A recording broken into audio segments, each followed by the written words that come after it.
30 रुपए में एक थाली खाना, 10 रुपए में चाय, 10 रुपए में समोसा, और जो बाजार रेट पे है हर चीज बाजार रेट से महंगी नहीं मिलेगी।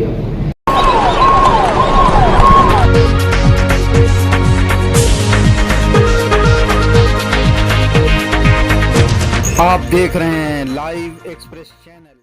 नमस्कार, मैं हूं सफदर रिजवी। आप देख रहे हैं live express channel. Press club में चुनाव की सरगर्मियां तेज हो गई हैं। आज हमारे साथ बातचीत के लिए रास बिहारी हैं, जिनका पैनल चुनाव लड़ रहा है। हालांकि रास बिहारी एक खास वर्ग से आते हैं, लेकिन उनके दाएं और बाएं दो सेकुलर नेता हैं, एक हबीब अख्तर और दूसरे संदीप ठाकुर। इसके बावजूद रास बिहारी पर यह इल्जाम लगाया जा रहा है कि वे सरकार के पिट्ठू हैं और दूसरों के हाथों में खेल रहे हैं, प्रेस क्लब पर कब्जा जमाना चाहते हैं। हम जानना चाहेंगे रास बिहारी से कि इस चुनाव में उनकी रणनीति क्या है और वो किस तरह से इस चुनाव में दूसरों पर भारी है। देखिए, मेरा मानना है, मैं किसी पे व्यक्तिगत आरोप नहीं लगाना चाहता हूं, लेकिन जो लोग मुझे सरकारी पिट्ठू बता रहे हैं, कि आपने बताया अभी, दुनिया जानती है कि मैं सरकारी पिट्ठू कभी नहीं था। जब से मोदी सरकार है, आज तक मैं कहीं भी किसी सरकारी जगह पर नहीं गया हूं, और मैं, आप दुनिया जानती है कि मैं लगातार संघर्ष कर रहा हूं। कोरोना काल में हमने पत्रकारों की आवाज के लिए, चाहे किसी भी सरकार में रहो, चाहे गुजरात सरकार में रहो, चाहे मोदी सरकार में रहो, चाहे किसी भी सरकार में रहो, हमने संसद पर प्रदर्शन किए हैं। राष्ट्रपति को, प्रधानमंत्री को, गृह मंत्री को, तमाम मुख्यमंत्री को ज्ञापन भेजे हैं।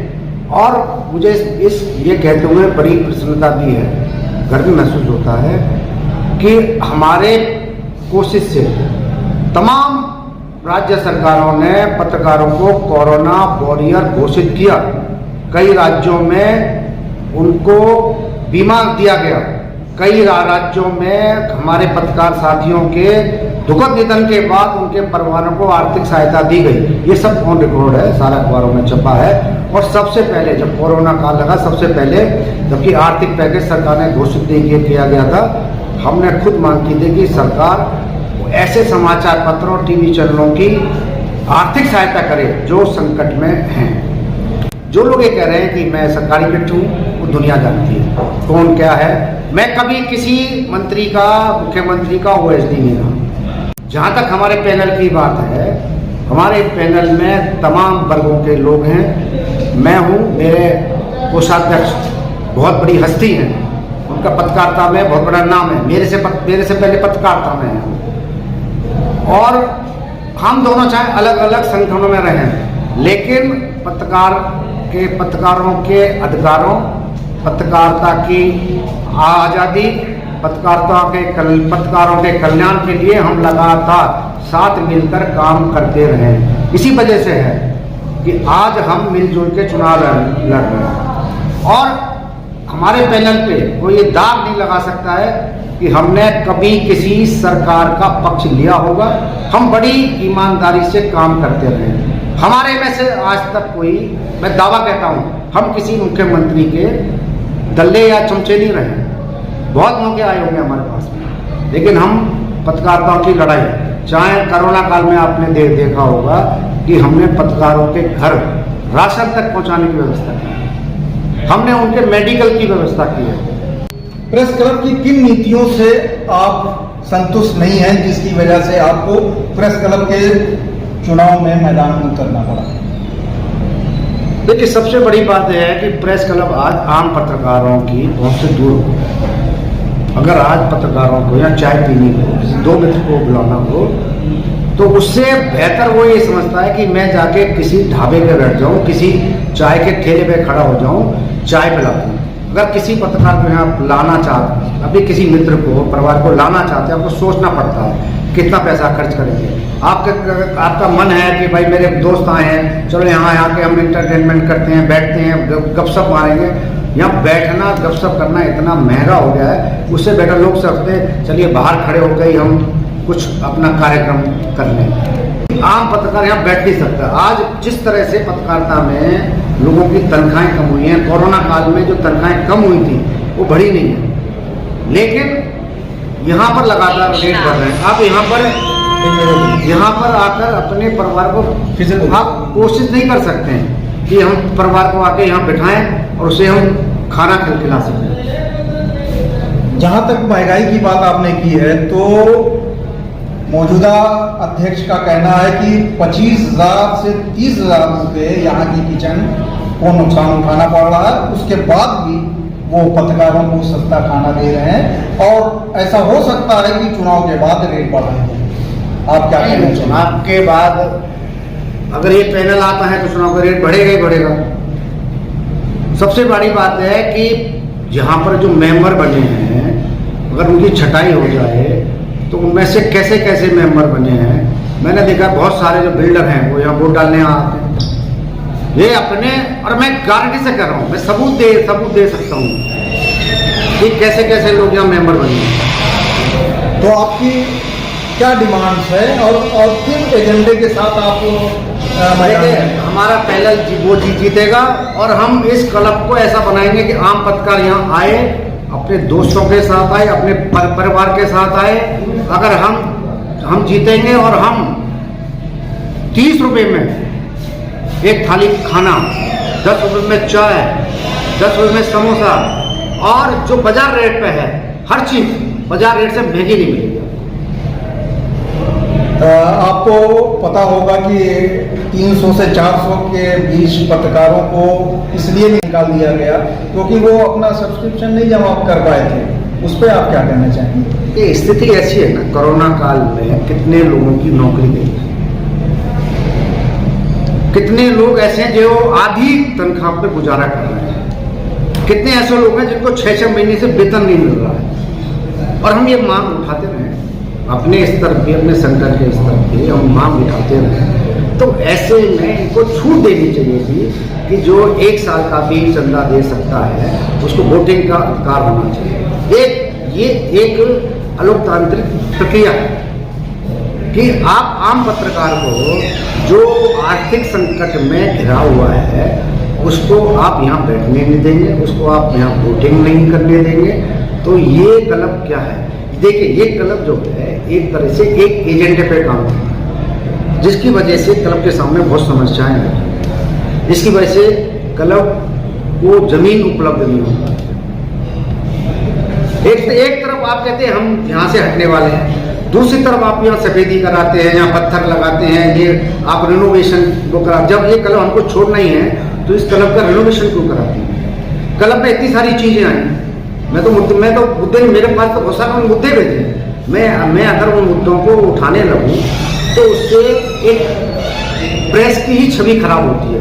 यहाँ कितने लोगों ने सहायता की, यहाँ पे जिम लगाया गया, वो जिम कहाँ गया, यहाँ पे मीडिया सेंटर बनाया गया, उसके कंप्यूटर कहाँ गए, अरे सवाल उठाएंगे बहुत सारे लोग, मुझे भेजा है। तो ये बाकी लोगों को समझने की बात है कि ये क्लब राजनीति का अड्डा ना बने, ये क्लब पत्रकारिता की आज़ादी की, अभिव्यक्ति की आवाज़ उठाने का केंद्र बने। ये पत्रकार यहाँ पत्रकार आए, बैठें, उनको कुछ आराम करने का, सोचने का, कुछ काम करने का जगह मिले। प्रेस क्लब में किस तरह के बदलाव आप चाहते हैं? देखिए, सबसे पहली बात है कि ये क्लब राजनीति का केंद्र बने।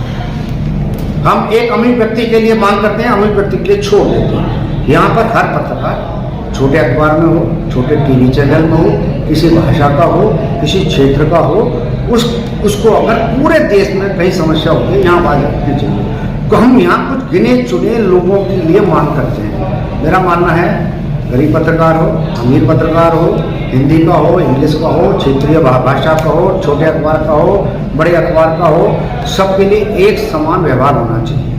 और मुझे हैरानी होती है कि चुनाव में जब लोग खड़े होते हैं तो यहाँ क्षेत्रवाद की बात करते हैं, भाषा की बात करते हैं।